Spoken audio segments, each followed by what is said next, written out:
I'm looking for a man that will step up and be that masculine where I can just rest in my femininity. It's like a guy telling you, and I'm looking for a lady to bring out my masculine and make me feel like a man again so that I don't have to act so effeminate.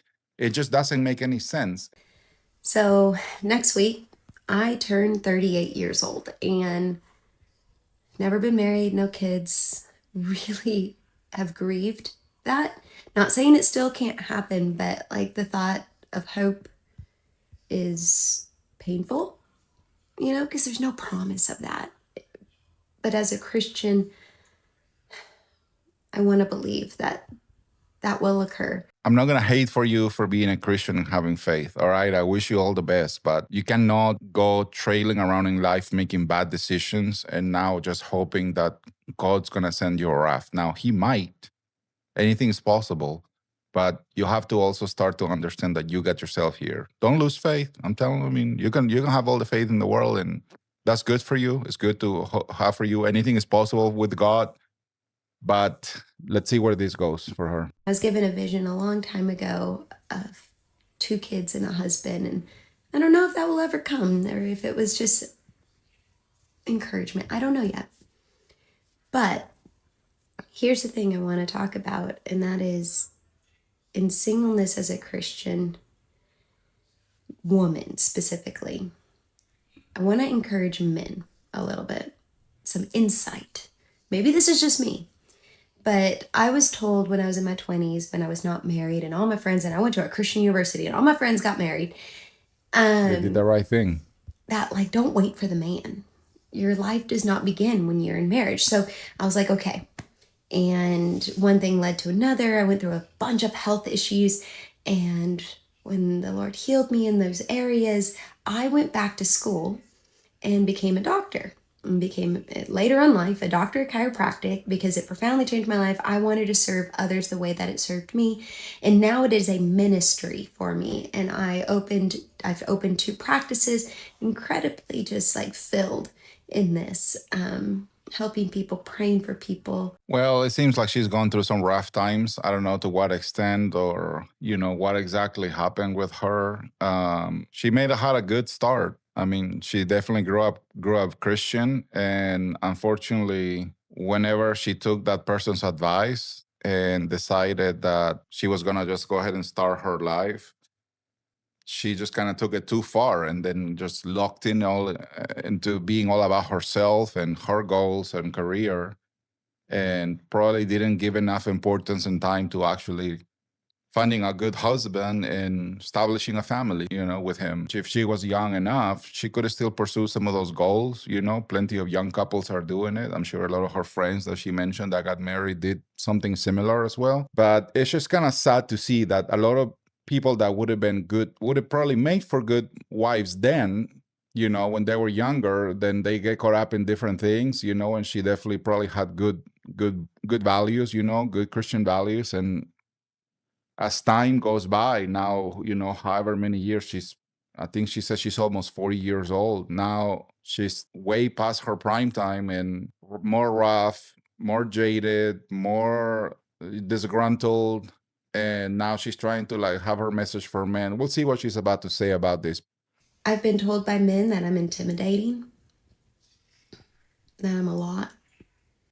Well, there's the feedback. I want to know what else they tell her, but intimidating, yes, she's probably very masculine since she decided to basically when the moment they told her your life don't wait for a man to start your life, basically she at that point adopted a masculine stance towards life and a masculine approach towards life, and she just went out there and tried to slay all these dragons, proverbially, and just got herself into this position now where she's basically just like any other feminist, bossy and probably has an attitude and is very independent. She doesn't know how to be in a relationship, doesn't know how to cooperate with a man, doesn't know how to like engage in a feminine way with men. Very demanding. If they're telling her she's a lot, she's probably very demanding. But let's see what else men are telling her. This is very interesting. And I'm a deep thinker, that I'm a talker, that I talk too much,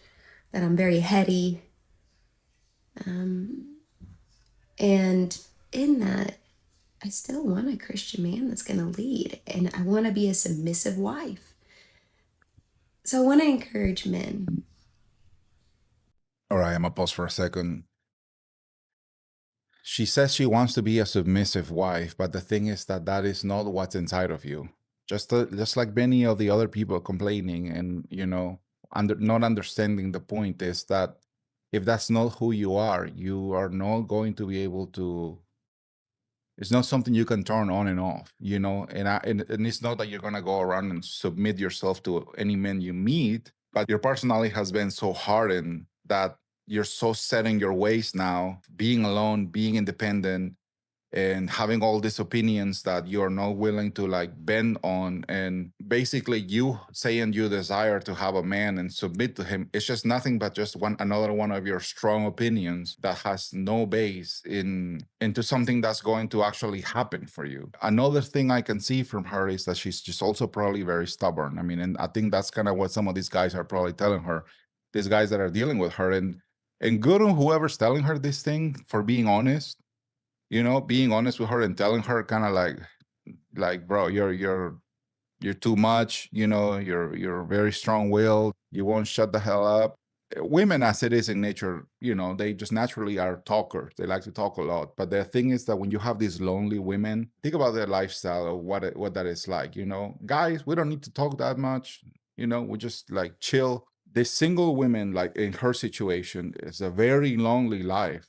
And probably every day she gets home and she's out there doing all these things and accomplishing all these things and building all these ministries and whatever else she's doing. She's tired, she's been doing stuff, and she gets home and there's nobody there. Oh, it's just her and the walls, it's just her and the furniture, it's just her and her one person meal every single day.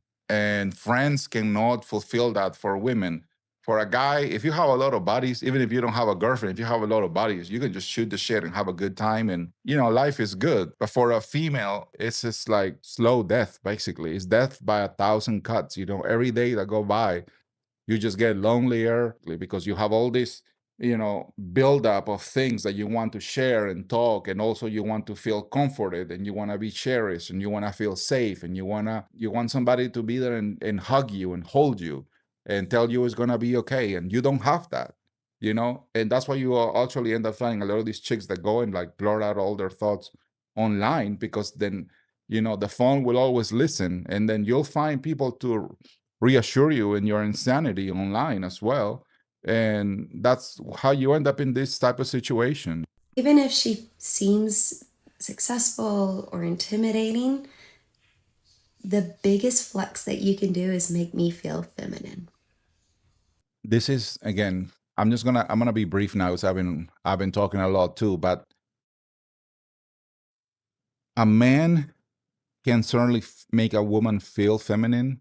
There's no doubt about that. And the way that I think that she's saying this is that she wants a man to put her in her feminine state, because she's just not in a feminine state all day. She's all day running in a masculine state, and she just doesn't know how to turn it off. But the thing is that you have to have still like some like base level femininity within you, and it's more than just having knowledge about what that is, which I'm sure she knows what it is to be feminine. She knows what it is to be, the submissive wife that she's describing.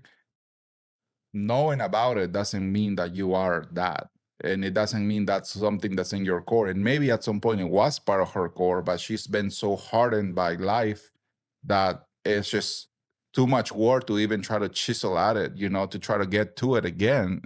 And no guy wants to really gonna have to deal with that. It's like a guy telling you like, hey, I am going to act effeminate, and I'm looking for a lady to really like bring out my masculine and make me feel like a man again, so that I don't have to act so effeminate. It just doesn't make any sense. And that's basically what she's saying. She's looking for a man to make her basically be feminine again, and it's just not going to happen because it has to come from within, and she just doesn't have it anymore. That demands masculinity to be successful in so many areas, not all, but majority. I have to be in a masculine state, my own feminine state in my practice, but I still have to have that masculine side. And personally, I'm looking for a man that will step up and be that masculine where I don't have to feel any of that. I can just rest in my femininity. Well, I'm sorry to tell you, but that's not going to happen. Um, it's just simply not going to happen. Like I said already, and I guess I got ahead. She understands to some degree that that's what she wants, and I knew that that's what she meant by it, and that's exactly what she said. That she thinks that a guy is going to come and make her and be feminine, and that's just simply not going to happen. Because any guy that's going to be masculine enough to the level of what she's seeking doesn't even want to deal with this. Why would he want to deal with that? Again, it's like having a super feminine woman come up, meet a guy, and the guy telling her, "Hey, I really need you to stay in your super feminine, because that way, if you don't do that, if you're not feminine enough, I'm going to act effeminate. I'm gonna act ladylike. I'm not gonna be masculine. I need you to bring that out of me and make me act like a man again." That makes no sense. And somehow, uh, ladies like her think that when they say it, it makes sense in the reverse, but it doesn't. It's just preposterous. It's just like outrageous way of thinking that it's just never going to work out, that they're never going to be able to find what they're looking for. And I encourage you to, if you see me at church or you see me, come up and ask me. If I say no, I say no and you move on. But like, I'm not going to approach you. I do that every single day in my job. You make the first move. Make the woman feel feminine, especially those who are later in life. Because what we're looking for is a leader. Well, I wish you well, but I don't think you're going to find what you're looking for, because the femininity should be already coming out from inside of you. No guy is going to want to bring that out of you. If you are already feminine, a masculine man is going to be able to enhance that, and is going to really highlight it and like let that flourish out of you. But if it's not already there, nobody wants to go and chisel through all this concrete to try to get to your core and make you feminine again. Nobody wants to deal with that, lady. And I'm sorry to tell you, but that's basically what's going to happen. So that's all I have for today. Make sure you like, comment, and subscribe. Let me know what you think about it in the comments, and I will see you on the next one.